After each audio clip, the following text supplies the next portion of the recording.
Dari Ukraina sampai Taiwan, dari Timur Tengah sampai ke Laut Cina Selatan, rasanya dunia ini lagi di ujung tanduk ya. Tiap buka berita, isinya konflik negara-negara besar terus. Nah, pertanyaan besarnya, ini semua bakal mengarah ke sesuatu yang jauh lebih besar nggak sih? Yuk kita coba bedah bareng-bareng.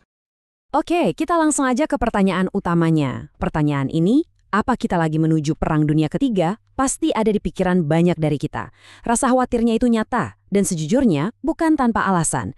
Tapi apa iya skenario terburuk ini beneran mungkin terjadi? Kalau kita lihat-lihat, sejarah itu kadang kayak berulang ya. Ketegangan yang kita rasakan sekarang tuh, rasanya mirip banget sama periode-periode krisis sebelum Perang Dunia di masa lalu. Tapi, penting banget buat kita ingat, dunia kita sekarang ini udah beda total. Jadi, mari kita lihat apa yang sebetulnya lagi terjadi. Para ahli geopolitik pada dasarnya sepakat soal ini. Kita lagi hidup di periode geostrategis paling berbahaya sejak Uni Soviet bubar. Dan ini bukan buat nakut-nakutin ya. Ini adalah penilaian serius tentang betapa tingginya resiko konflik di seluruh dunia saat ini. Coba deh, kita bayangin dunia ini kayak satu kotak besar yang isinya penuh korek api. Nah, ada beberapa pemantik utama yang bisa menyulut api kapan aja. Sekarang, kita akan bedah satu persatu. Apa aja sih pemantik-pemantik ini? Pemantik pertama, dan mungkin yang paling gede, adalah persaingan antara Amerika Serikat dan China. Ini bukan sekedar perang dagang loh. Ini adalah perebutan pengaruh total di Indo-Pasifik, terutama di sekitar Selat Taiwan, yang punya potensi eskalasi militer langsung. Selanjutnya, perang di Ukraina. Ini udah bukan lagi sekedar konflik regional.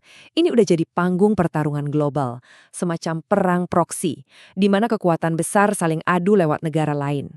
Kita bisa lihat ada dua kubu yang jelas, Barak di belakang Ukraina dan Rusia yang didukung negara-negara kayak Iran dan Korea Utara. Polarisasi ini bahaya banget, karena resiko salah perhitungan jadi makin tinggi. Dan pemantik ketiga adalah api yang nggak pernah padam di Timur Tengah. Perang Israel-Hamas ini punya potensi meluas dan menyeret pemain-pemain besar di kawasan itu. Dan dampaknya udah kita rasain secara global. Contohnya serangan ke kapal-kapal di Laut Merah yang bikin rantai pasok dunia jadi kacau. Nah, yang bikin situasi makin runyam, lembaga-lembaga yang seharusnya jadi wasit perdamaian global justru lagi nggak berdaya. Dewan Keamanan PBB seringkali lumpuh karena hak veto. Akibatnya ada semacam kekosongan kepemimpinan global yang bikin dunia kita jadi makin nggak stabil dan terpecah belah. Oke, tadi kita udah lihat semua faktor yang mendorong kita ke arah konflik. Sekarang, coba kita tarik napas dulu. Karena di sisi lain, ada juga kekuatan-kekuatan besar yang berfungsi sebagai rem, yang secara aktif mencegah dunia ini jatuh ke jurang perang total. Apa aja itu? Jadi, inilah inti ketegangannya. Di satu sisi, ada kekuatan pendorong perang yang baru kita bahas.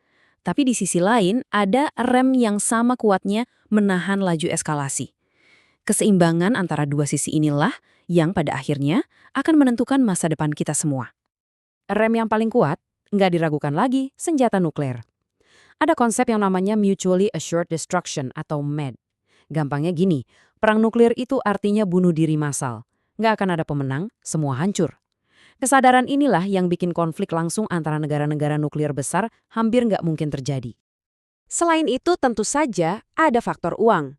Ekonomi global itu saling terkait erat. Walaupun kita sering dengar istilah decoupling atau pemisahan, kenyataannya ekonomi Amerika dan China itu masih saling bergantung banget. Jadi, biaya perang habis-habisan itu bakal luar biasa mahal dan merusak buat semua pihak. Jadi, kalau perang dunia dalam arti klasik kemungkinannya kecil, lalu kita ini menuju kemana? Nah, analisisnya nggak berhenti sampai di situ.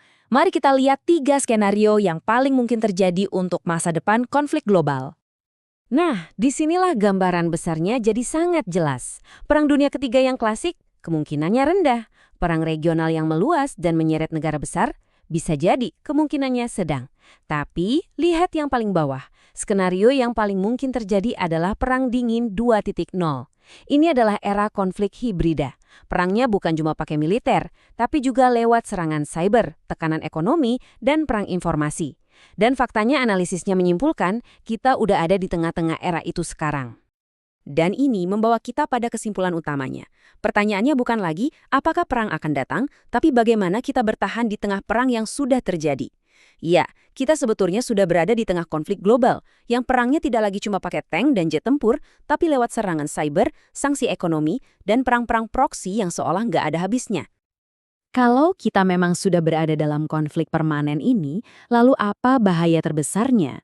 Nah, ini membawa kita ke poin terakhir dari analisis ini. Bahayanya bukanlah invasi besar yang sudah direncanakan, melainkan sesuatu yang jauh lebih sulit untuk diprediksi. Kutipan ini merangkum semuanya dengan sempurna. Risiko yang sesungguhnya adalah tangga eskalasi. Coba bayangkan, sebuah insiden kecil, mungkin tabrakan kapal di Laut Cina Selatan atau salah tembak di perbatasan Eropa, yang tiba-tiba memicu reaksi berantai yang nggak bisa dikendalikan oleh siapapun. Dan inilah yang membuat semuanya jadi makin mengerikan. Kita ini seolah-olah lagi berjalan di atas tali, tapi tanpa jaring pengaman. Justru di saat risiko eskalasi lagi tinggi-tingginya, mekanisme untuk meredakannya malah sangat lemah. Jalur-jalur diplomasi dan manajemen krisis yang dulu ada, sekarang ini macet atau nggak efektif lagi. Ini membuat kita semua jadi sangat rentan terhadap spiral yang tak terkendali tadi.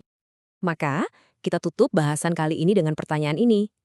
Kalau kita memang hidup di era konflik yang terus-menerus dan risiko terbesarnya adalah satu insiden kecil yang lepas kendali, maka tantangan utamanya adalah bagaimana cara kita mencegah percikan api pertama itu? Karena nasib kita semua mungkin bergantung pada hal itu. Ini adalah pertanyaan yang perlu kita renungkan bersama.